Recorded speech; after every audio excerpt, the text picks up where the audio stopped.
मुंबई में आरएसएस प्रमुख मोहन भागवत ने किया युवाओं से संवाद का जनजी का आंदोलन राष्ट्र विरोधी नहीं, प्रदर्शनकारियों से पहले होनी चाहिए थी बात। संघ प्रमुख मोहन भागवत ने कहा आज की जनजी और जन अल्फा हमारी पीढ़ी से ज्यादा ईमानदार, मैं जनजी पर आंख मूंद कर भरोसा करता हूं। मोहन भागवत ने कहा जनजी की शिकायत सही, देश की शिक्षा व्यवस्था में सुधार की जरूरत, शिक्षा के लिए 6% बजट होना चाहिए। मोहन भागवत ने कहा आंदोलन में लाठी क्यों चली इसकी जानकारी नहीं, पैलेट गन क्यों चली इसका कारण जानना होगा। मोहन भागवत ने कहा आज की पीढ़ी सवाल पूछती है और जवाब चाहती है। हाँ, जब हम जनजी थे तब बड़ों की बात सुन लेते थे। राहुल गांधी ने भी किया जनजी से संवाद। आस्क मी एनीथिंग के तहत इंस्टाग्राम पर युवाओं के सवालों के जवाब दिए। कहा सरकार कोई हो, छात्रों की बात सुननी चाहिए। प्रयागराज में राहुल गांधी के कार्यक्रम को मिली इजाजत, कल छात्रों की गूंज कार्यक्रम को संबोधित करेंगे राहुल। प्रदेश अध्यक्ष अजय राय ने दिया लिखित आश्वासन। रांची में आंदोलनकारी छात्रों और सरकार की बातचीत पर सस्पेंस, छात्र प्रतिनिधियों ने सदस्यों के नाम प्रशासन को सौंपे। सरकार की ओर से अभी तक कोई जवाब नहीं आया। छात्र नेता पीयूष कुमार ने कहा हम अभी वेट एंड वॉच की हालत में हैं, सरकार की ओर से बातचीत शुरू करने का इंतजार कर रहे हैं। रांची में छात्रों के आंदोलन को राहुल गांधी ने दिया समर्थन। छात्र नेता रविंद्र पासवान से राहुल ने कहा आपके मामले को लेकर गंभीर हूं, झारखंड सरकार से बात करूंगा। छात्रों से राहुल गांधी की बातचीत को बीजेपी ने शर्मनाक बताया। प्रदेश अध्यक्ष ने कहा नाटकबाजी कर रहे हैं राहुल, चिंता है तो सीबीआई जांच की मांग करें। देवेंद्र नाथ महतो के अनशन तोड़ने की खबरों पर बोले सोनम वांगचुक, मैंने उनसे पानी पीने को कहा था, अनशन तोड़ने की बात गलत है, बिना जल के अनशन आत्महत्या के समान। 12 अगस्त को संसद में एफसीआरए बिल पर चर्चा संभव है, ईसाई समुदाय और एनजीओज में बिल के प्रावधान को लेकर चिंता। मिजोरम के सीएम ने गृह मंत्री से मुलाकात की है, बिल के प्रावधानों पर हुई है चर्चा। कहा गृह मंत्री ने कानून पूर्व प्रभाव से लागू नहीं होने का भरोसा दिया।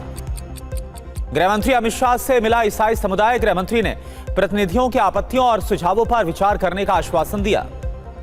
यूपीआई पेमेंट पर सरचार्ज लगाने वाले बिल को मंजूरी, लोकसभा से payment and settlement system bill pass हुआ। यूपीआई, रुपए और डेटा सेंटर को इससे फायदा होगा। पीएम मोदी आज एनसीपीआई सांसदों से मुलाकात करेंगे। शिवसेना यूबीटी के बागी सांसदों से भी मुलाकात करेंगे पीएम। सांसदों को नाश्ते पर पीएम आवास बुलाया गया। गृह मंत्री अमित शाह से मिले एनसीपीआई के मुस्लिम सांसद यूसुफ पठान, अबू ताहिर खान, खलील रहमान से ने एसआईआर और लाउडस्पीकर बैन का मुद्दा उठाया है, चिट्ठी भी सौंपी है। सोशल मीडिया पर डीप फेक और अश्लील कंटेंट को लेकर सरकार सख्त है। 3 घंटे के अंदर हटाना होगा आपत्तिजनक कंटेंट, नियम तोड़ने पर होगी सख्त कार्रवाई। सरकार के सामने पेश हुए मेटा के वैश्विक अधिकारी, करीब 45 मिनट चली बैठक। सरकार ने कहा अमेरिका के कानून भारत में नहीं चलेंगे। इजरायली पीएम नेतन्याहू ने पीएम मोदी से फोन पर बात की। पश्चिम एशिया के मौजूदा हालात और रणनीतिक साझेदारी पर चर्चा। पीएम मोदी ने एक्स पर नेतन्याहू से हुई बातचीत की जानकारी दी। कहा हमने भारत इजरायल के बीच खास रणनीतिक साझेदारी में हुई प्रगति की समीक्षा की। आज राष्ट्रीय हथकरघा दिवस पर पीएम मोदी का वीडियो संदेश। 1905 के स्वदेशी आंदोलन को याद किया, लोगों से बुनकरों के उत्पाद खरीदने की अपील की। भुवनेश्वर में आज ब्रिक्स शिक्षा मंत्रियों की बैठक। केंद्रीय शिक्षा मंत्री प्रहलाद जोशी बैठक की अध्यक्षता करेंगे। शिक्षा में सहयोग बढ़ाने पर होगी चर्चा। प्रियंका गांधी ने सरकार के सामने भारतीय कॉफी के वैश्विक प्रचार और वायनाड के कॉफी किसानों की मांग उठाई। सरकार ने कहा 140 से ज्यादा देशों को निर्यात की जा रही है भारतीय कॉफी। कर्नाटक में मंत्रिमंडल विस्तार से बढ़ी कलह। सिद्धरामैया के बेटे यतींद्र का दावा, पिता ने की थी 14 नामों की सिफारिश, हाईकमान ने कुछ नामों पर विचार नहीं किया। गोरखपुर विश्वविद्यालय के दीक्षांत समारोह में राज्यपाल आनंदीबेन पटेल ने दिया सख्त संदेश। हॉस्टल्स में नशा और अव्यवस्थाओं पर जताई नाराजगी। राज्यपाल ने कहा हॉस्टल्स में टिफिन सिस्टम बंद हो, बाहर से खाना आया तो ड्रग्स भी आ सकती है। 3 महीने में कमियां दूर करने के निर्देश।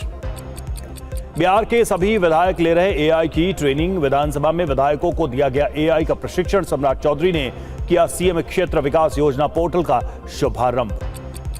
बिहार के बांकीपुर में हार के बाद तेजस्वी यादव का बड़ा एक्शन। बिहार की सभी सांगठनिक इकाइयां भंग की हैं। आरजेडी की प्रखंड पंचायत स्तर की सभी कमेटियां भंग की गई।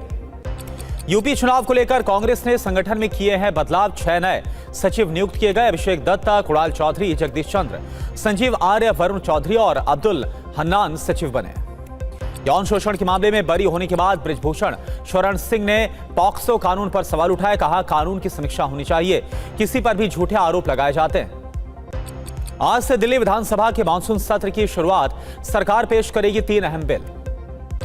दिल्ली सरकार पर आम आदमी पार्टी ने लगाया साइकिल घोटाले का आरोप। सौरभ भारद्वाज बोले, 4000 वाली साइकिल 7000 रुपए में खरीदी गई, 90 करोड़ का घोटाला किया गया। दिल्ली को मिली नई stem innovation lab. CM Rekha Gupta ने उद्घाटन किया। कहा, दिल्ली का हर छात्र बड़े सपने देखे और अपने सपनों को साकार करे। बारिश के बीच दिल्ली में तेजी के साथ बढ़े डेंगू और स्वाइन फ्लू के मरीज। अभी तक डेंगू के 1179 मामले सामने आए हैं। स्वाइन फ्लू के भी 1349 मरीज मिले। लखनऊ के आशियाना इलाके में कार के अंदर शव मिलने के बाद हड़कंप मच गया। मृतक की पहचान नहीं हो पाई है। शव को कब्जे में लेकर जांच में जुटी है पुलिस। हरियाणा के करनाल में बीरू हत्याकांड के 27 घंटे बाद एनकाउंटर। पुलिस से मुठभेड़ में 2 बदमाश मारे गए, बाइक और हथियार बरामद। यूपी के अमरोहा में निर्माणाधीन मकान की छत ढहने से 3 लोगों की मौत, 6 लोग घायल। रेस्क्यू टीम ने मलबे में दबे मजदूरों को निकाला है। हरियाणा के चरखी दादरी में गैंग वॉर। स्कॉर्पियो पर ताबड़तोड़ फायरिंग में 7 लोग घायल। रोहित गोदारा गैंग ले ली जिम्मेदारी। लखनऊ के बख्शी का तालाब इलाके में कार में लगी आग। कार में बैठे शख्स की जिंदा जलकर मौत। पुलिस जांच में जुटी। आंध्र प्रदेश के राजा मुंद्री में मेडिकल छात्रा को नशे में धुत कार सवार ने कुचला। डॉक्टर्स ने छात्रा को ब्रेन डेड घोषित किया। जम्मू कश्मीर के अनंतनाग में आग लगने से 2 घर जलकर खाक। फायर और इमरजेंसी सर्विस ने आग पर काबू पाया, कोई हताहत नहीं। ओडिशा के चांदीपुर रेंज से अग्नि-4 मिसाइल का सफल परीक्षण। 4000 किलोमीटर तक के लक्ष्य को भेदने में सक्षम है अग्नि-4। फ्रांस ने 114 राफेल की डील के लिए भेजा प्रपोजल। भारत में ही बनेंगे 94 विमान। स्वदेशी कल पुर्जे लगाने का ऑफर। आजम खान और अब्दुल्ला आजम के 2 पैन कार्ड की सुनवाई से जज ने खुद को अलग किया। इलाहाबाद हाई कोर्ट के justice Vikram D Chauhan case से हटे। गुरुवार को होनी थी सुनवाई। मुस्लिम पतियों को लेकर एमपी हाई कोर्ट का बड़ा फैसला। कहा, फतवे के आधार पर नहीं मिल सकती तलाक की डिग्री। महाराष्ट्र में रेजिडेंट डॉक्टर्स ने खत्म की हड़ताल। हाई कोर्ट ने कहा था, काम नहीं करेंगे तो वेतन रोका जाएगा। मलेशिया से कोच्चि आ रहे विमान का इमरजेंसी डोर खोलने की कोशिश। यात्रियों और क्रू ने शख्स को काबू में किया। कोच्चि एयरपोर्ट पर उतरते ही यात्री गिरफ्तार। गुजरात के मोरबी जिले के वीर परड़ा गांव का रहस्यमयी कुआं एक बार फिर से चर्चा का विषय बन गया है। पानी में दोबारा दिखी है रहस्यमयी हलचल। 2 दिन पहले भी कुएं में देखी गई थी हलचल। यूपी के रामपुर में मरीज को ठेले पर अस्पताल ले जाने का एक वीडियो वायरल हो रहा है। आर्थिक तंगी से जूझ रहे परिवार को एम्बुलेंस नहीं मिल पाई। बिहार के बेगूसराय में स्वास्थ्य व्यवस्था की पुली खोल। टूटे पैर पर कूट बांधकर अस्पताल ने पल्ला झाड़ा। वीडियो वायरल होने पर नींद से जागा है सिस्टम। एम्स के डॉक्टर्स के लिए चुनौती बना एक मरीज का मोटापा। बेड छोटा पड़ गया। नॉर्मल बेड पर इसके बाद सर्जरी की गई है। सर्जरी में 2 घंटे का वक्त लगा। उत्तराखंड में लगातार भारी बारिश के बाद लोगों की मुश्किलें बढ़ गई हैं। 4 धाम यात्रा मार्ग समेत कई इलाकों में भूस्खलन और जलभराव। आपदा प्रबंधन की टीमें अलर्ट। उत्तराखंड के टिहरी जिले के ऊपरी हिस्से में मूसलाधार बारिश के बाद जनजीवन अस्त व्यस्त हो गया। नदी और नालों में उफान से लोगों में दहशत है। दिल्ली में बारिश के बाद ओवरफ्लो नाले में गिरे 3 स्कूली बच्चे। लोगों ने तुरंत भागकर डूबने से बचाया। इन सभी को सीसीटीवी वीडियो सामने आया। असम में बाढ़ से मरने वालों की संख्या बढ़ गई है। अब तक 97 लोगों की जान गई है। जोरहाट, गोलाघाट समेत 15 जिले बाढ़ से प्रभावित हुए हैं। उत्तराखंड के बाद 18 दिन में ही 80 से ज्यादा जगहों पर धंस गया लखनऊ कानपुर एक्सप्रेसवे। सड़क में आई दरारें। टीवी9 ने जायजा लिया। यूपी के मिर्जापुर में 2 दिन की बारिश के बाद नए ओवरब्रिज का अप्रोच धंस गया। सड़क पर कई जगह पर धंसी है। निर्माण की गुणवत्ता पर अब सवाल खड़े हो रहे हैं। राष्ट्रीय स्वयंसेवक संघ प्रमुख मोहन भागवत ने जेन जी और जेन अल्फा के साथ संवाद किया। इस दौरान उन्होंने इस युवा पीढ़ी से लेकर आंदोलन तक कई अहम मुद्दों पर अपनी बात कही। देखिए रिपोर्ट। राष्ट्रीय स्वयंसेवक संघ प्रमुख मोहन भागवत ने मुंबई में जेन जी और जेन अल्फा से 1 घंटे तक संवाद किया। India international movement to unite nations यानी IIMUN की 15वीं वर्षगांठ पर मोहन भागवत ने कई अहम मुद्दों पर अपनी बात रखी। सबसे पहले आपको सुनाते हैं मोहन भागवत ने हाल में पेपर लीक पर हुए आंदोलन पर क्या कहा। आंदोलन भी एक डायलॉग का तरीका है। हम यहाँ बैठ के बात कर रहे हैं, इसमें समझ में आ गया ठीक है, नहीं तो हमारा डिबेट चलेगा। आप किसी कठिनाई में हो या मैं किसी कठिनाई में हूं, सुलझाना आपके हाथ में है, मेरे हाथ में और नहीं हो रहा है तो मैं चिल्लाऊंगा, मैं आपको वहां से लेके आऊंगा, ये पहले करो, अर्जेंट है, ऐसा कहूंगा। डेमोक्रेसी में प्रोटेस्ट भी कॉन्सेंसस बनाने का एक तरीका है। पेपर लीक के खिलाफ देश भर में प्रदर्शनों के बाद इसे आरएसएस का युवाओं के साथ सबसे अहम संवाद माना जा रहा है। इसलिए संघ प्रमुख की बातों में भारत के एजुकेशन सिस्टम को लेकर काफी कुछ किए जाने की जरूरत का जिक्र किया। अभी जो हुआ है ग्रीवेंस तो जेन्युइन है। भारत की शिक्षा में बहुत कुछ करने की आवश्यकता है, नहीं हो रहा है, इसलिए बात होती है, तो डायलॉग होना चाहिए। इसमें आप मानेंगे कि संवाद यदि पहले से ही शुरू हुआ होता तो ये बाद में विषय ज्यादा ऊपर जाता है। जो नहीं होना चाहिए वो जब होता है तो कहीं ना कहीं इसमें चूक हो जाती, तभी होता है। किसकी है क्या है ये अलग बात है, लेकिन कमी तो रही है। संघ प्रमुख मोहन भागवत ने आंदोलन करने के जेन ज़ी के अधिकार पर भी अपनी राय साझा की। जेन ज़ी ने आंदोलन नहीं करना चाहिए वगैरह ऐसा मैं करूंगा नहीं, लेकिन कैसे करना, क्या करना डेमोक्रेसी में, इसके तरीके भी बताए हैं। हम लोगों को भी ऐसा देखना चाहिए कि अगर जेन ज़ी चिल्ला रही है तो विरोध के लिए नहीं चिल्ला रही, कुछ तकलीफ है इसलिए चिल्ला। बिल्कुल। राष्ट्रीय स्वयंसेवक संघ प्रमुख से सवाल जेन ज़ी को देश विरोधी कहे जाने के आरोपों पर भी किया गया कि जेन ज़ी अगर एजिटेशन कर रही है तो एंटी नेशनल तो है नहीं, अपने लोग हैं, अपनी नेक्स्ट जनरेशन है। मुझे लगता है कि ये जो नई पीढ़ी है जेन ज़ी, जेन अल्फा, ये अभी जो हमारी एग्जिस्टिंग पीढ़ी है उससे ज्यादा ऑनेस्ट है। अरे वाह, बढ़िया है। और देशभक्ति और सेवा का ऑनेस्ट अपील उसमें चलता है। प्रदर्शन के दौरान छात्रों पर लाठीचार्ज को लेकर भी मोहन भागवत ने अपना पक्ष रखा। बच्चे जो भगवान का स्वरूप है उनपे कई बार, जो इनोसेंट है उनपे कई बार लाठीचार्ज होता है, पेलेट गन फायरिंग हुआ था। ये क्यों हुआ, क्या हुआ, इसके कारणों में जाना पड़ेगा। कहाँ गड़बड़ है ये तय करना पड़ेगा। तो कुछ मॉड्यूल्स वगैरह इसमें घुस गए, उनका कुछ भंडाफोड़ वगैरह इसी न्यूज में पढ़ रहा था। वो कितनी सही है नहीं है मुझे मालूम नहीं, लेकिन मुझे अगर आंख मूंदकर विश्वास रखने के लिए कहा तो मैं जेन ज़ी पर विश्वास रखूंगा। मोहन भागवत से शिक्षा बजट को लेकर भी सवाल हुआ। पर सर, कोई सरकार ने 6% अब तक एजुकेशन को बजट नहीं दिया है, क्योंकि 6% बजट एलोकेशन की मांग तो पुरानी है और हम उसका समर्थन करते हैं। बढ़िया है। हम तो बढ़िया एजुकेशन वगैरह में जाने वाले लोग नहीं हैं, लेकिन ये मांग उचित है, ऐसा हमको लगता है, उस पर इम्प्लीमेंटेशन होना चाहिए। कार्यक्रम के दौरान मोहन भागवत ने फिंगर क्लैप किया। जेन ज़ी के इस अनोखे ताली बजाने के तरीके को फिंगर क्लैप या माइक्रो क्लैप कहा जाता है। इसमें हथेलियां नहीं बल्कि उंगलियों से हल्की चुटकी जैसी आवाज निकालकर सहमति और सराहना जताई जाती है। Bureau report, TV9 Bharatvarsh. और देश में जेन ज़ी को साधने की सियासत तेज हो गई है। इंस्टा पर प्रधानमंत्री मोदी की रील्स के बाद राहुल गांधी ने शुरू किया है आस्क मी एनीथिंग सेशन। युवाओं के हर सवाल का खुलकर जवाब दिया। आप देखिए पूरी रिपोर्ट।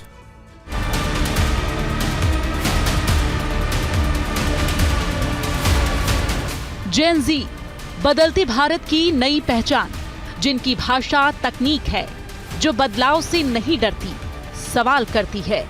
इस वक्त सबसे ज्यादा ट्रेंडिंग जनरेशन है। क्या पीएम, क्या सीएम, क्या विपक्ष के नेता, हर कोई जेन ज़ी को अपने पाले में लाने में लगा हुआ है। इन युवाओं से संवाद करना चाहता है और इनको सुनना चाहता है। जेन ज़ी से जुड़ने के लिए इंस्टाग्राम पर पीएम मोदी पहले ही उतर चुके हैं। अब इसमें एक और नया नाम जुड़ गया है, वो है राहुल गांधी का। राहुल गांधी ने भी सोशल मीडिया पर युवाओं से सीधे संवाद की पहल की है।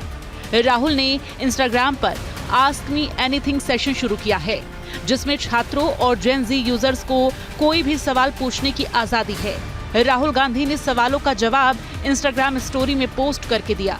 एक यूजर ने राहुल से उनके फेवरेट बीजेपी नेता का नाम पूछा, तो राहुल ने जवाब में कैप्टन अमरिंदर सिंह का नाम लिखा। Amrinder Singh, definitely, I get along with him. He's cool, and he's an expert on military history, so I like him quite a lot. Hello, Uncle Amrinder. एक सवाल झारखंड में हुए प्रदर्शन को लेकर पूछा गया था, तो राहुल गांधी ने कहा, हमारा एजुकेशन सिस्टम बर्बाद है, हर सरकार को स्टूडेंट्स की बात सुननी चाहिए। देखिए, स्टूडेंट प्रोटेस्ट जो देश में हो रही है, एजुकेशन सिस्टम के खिलाफ हो रही है। मैंने साफ कहा है, देहरादून में कहा है, कोटा में कहा है और इलाहाबाद में जाकर कहने वाला हूं, हमारा एजुकेशन सिस्टम कोलैप्स्ड है, बहुत महंगा है और ऑप्रेसिव है।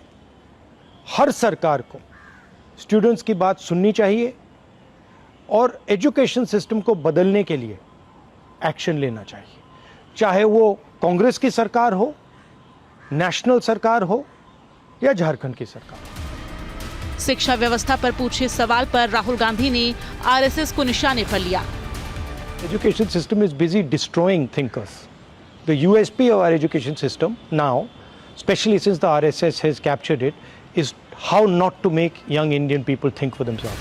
एक युवा ने सवाल पूछा, अपने अधिकारों के लिए लड़ रही महिलाओं को क्या मैसेज देना चाहते हैं, तो राहुल गांधी ने कहा, India's women are our strength, our biggest asset, and frankly, I do not appreciate the way women are treated in society, the way our education system treats our women, and the way our corporate system treats our women. Women deserve equal space in every single sphere of life. In fact, I believe they deserve more than equal space in every single sphere of life. You be confident, you be brave, you be powerful exactly how you are. Rahul Gandhi युवाओं के मुद्दे पर लगातार सरकार पर हमलावर हैं। संसद से लेकर सड़क तक सरकार के खिलाफ मोर्चा खोल रखा है। युवाओं से जुड़ने का मौका हाथ से जाने नहीं दे रहे हैं। सोशल मीडिया के जरिए युवाओं के हक की आवाज बुलंद कर रहे हैं। प्रयागराज में राहुल गांधी के कार्यक्रम को मिली मंजूरी। जी हां, केपी ट्रस्ट ने छात्रों की गूंज कार्यक्रम को दी अनुमति, कल ही होगा। राहुल पश्चिम बंगाल में लाउडस्पीकर पर विवाद गहरा गया। आखिर मस्जिदों मंदिरों से लाउडस्पीकर उतारे जाने से जुड़ी ये पूरी खबर क्या है और इसका असर कैसे बंगाल की सियासत पर भी पड़ रहा है, जानने के लिए देखिए रिपोर्ट।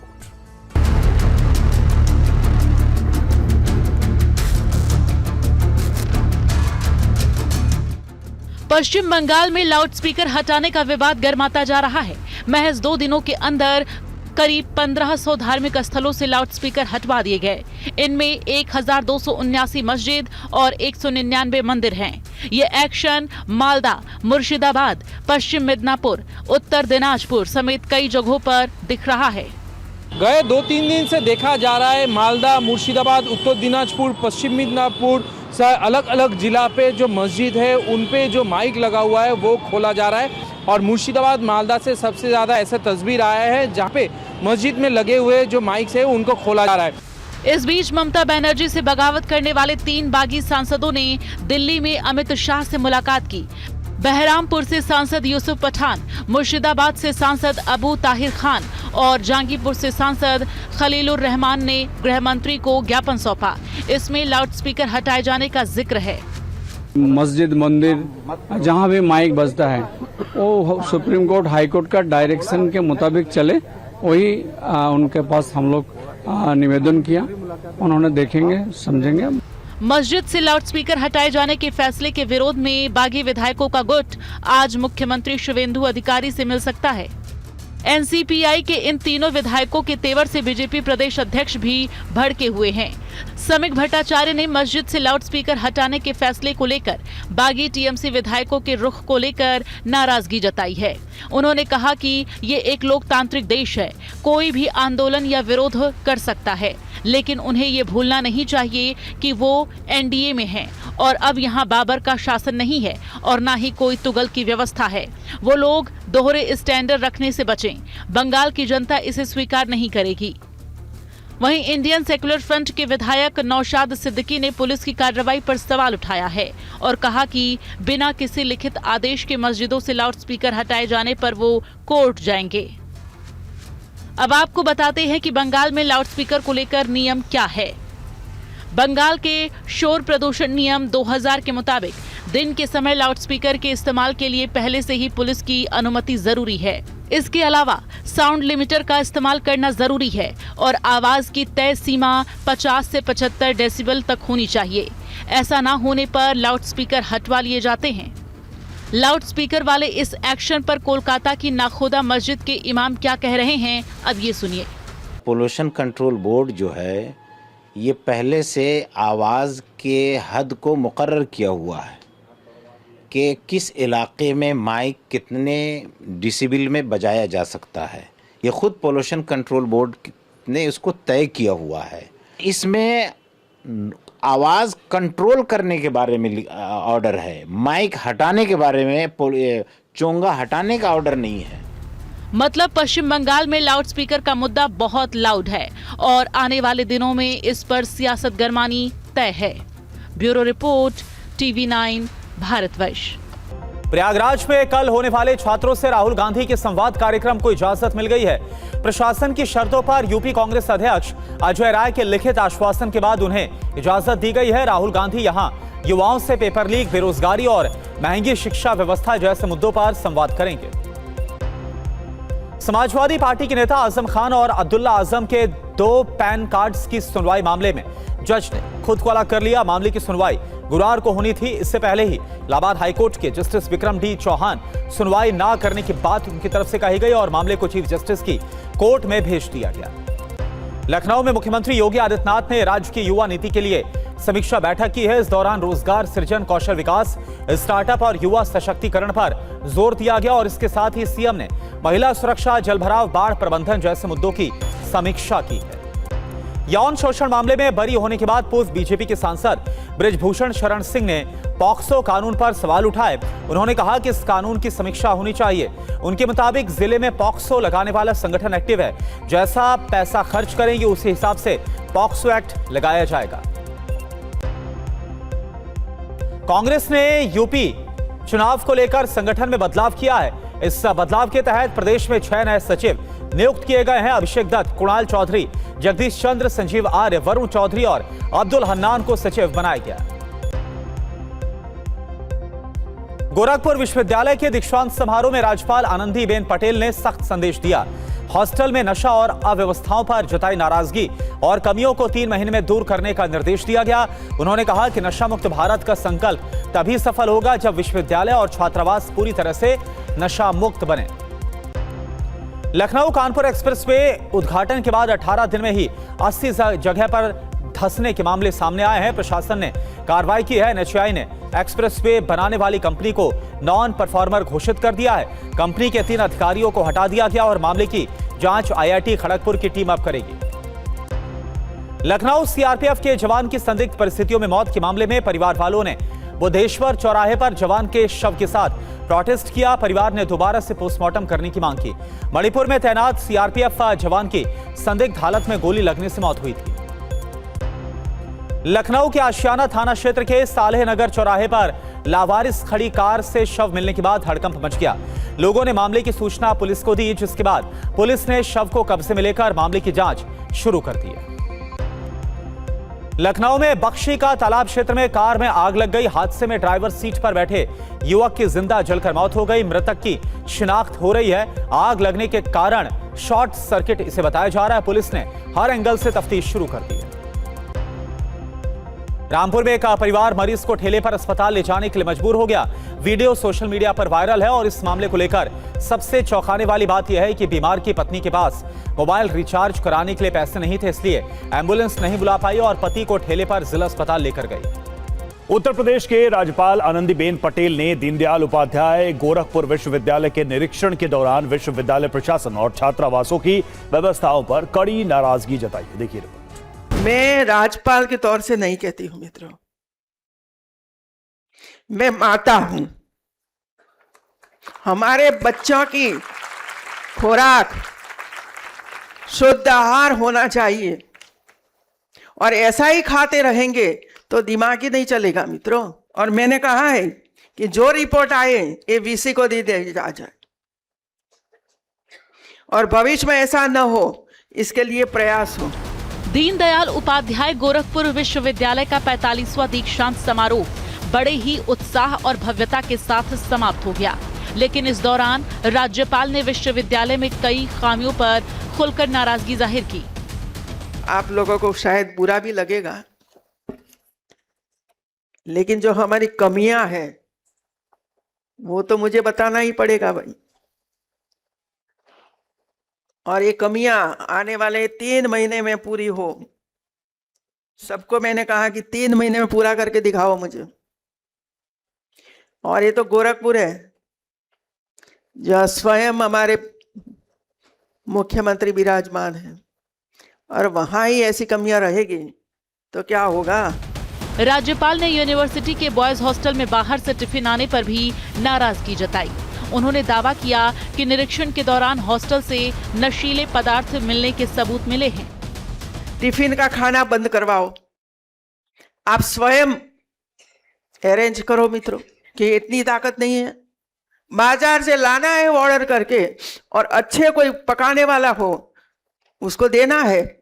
पहली बार देखा मैंने कि टिफिन बाहर से आता है तो टिफिन में ड्रग्स भी आएगी, टिफिन में वो भी आएगा, टिफिन में वो भी आएगा, सब कुछ आएगा। कल एमएमटी में थी, वहां भी ड्रग्स पकड़ी गई है, वहां से भी वो दारू पकड़ा गया है। इतना ही नहीं, राज्यपाल आनंदीबेन पटेल ने विश्वविद्यालय परिसर में गंदगी पर भी खुलकर अपनी बात रखी। राम प्रसाद शुक्ला हॉस्टल गंदगी से भरपूर है, और सीढ़ी जो है ना, सीढ़ी ऊपर जाने वाली, वाह, पान मसाला से भरी हुई है। बोलो, पान मसाला। अमरावती गर्ल्स हॉस्टल समाज कल्याण विभाग ने बनाई है, 50 कमरे हैं, लेकिन बिजली और पानी की व्यवस्था ही नहीं हुई है। 3 साल से अधूरा कार्य है। भाई हमारे अधिकारी डीएम थे, कहाँ गए, चले गए? जरा उनको बताओ, डीएम को बताओ, और हम भी वहां प्रयास करेंगे कि ये काम चालू करके पूरा कर ही दे। नाराजगी के साथ साथ आनंदीबेन पटेल ने अधिकारियों को निर्देश दिए कि बचे हुए काम तय समय में खत्म करने की हिदायत के साथ मदद का भरोसा भी दिया। हमारा दायित्व बनता है कि यूनिवर्सिटी को सफाई बंद रखना। बाकी फंड का अभाव होने की वजह से कभी कभी काम नहीं हो सकते हैं, और जितना फंड मिलता है इससे हम काम करवाते रहे हैं। और निष्प्रज जो है वो अभी इजाजत मिल रही है सरकार की ओर से, तो इसके लिए हमें प्रयास करना चाहिए। और जितने निर्माण बाकी है, अधूरा है, वो हम एक मीटिंग करने जा रहे हैं 1 वीक के बाद। इसमें मैं ये सभी विषय ऐड करूंगी और आपको भी मदद करूंगी कि ये काम पूर्ण करो कैसे करके।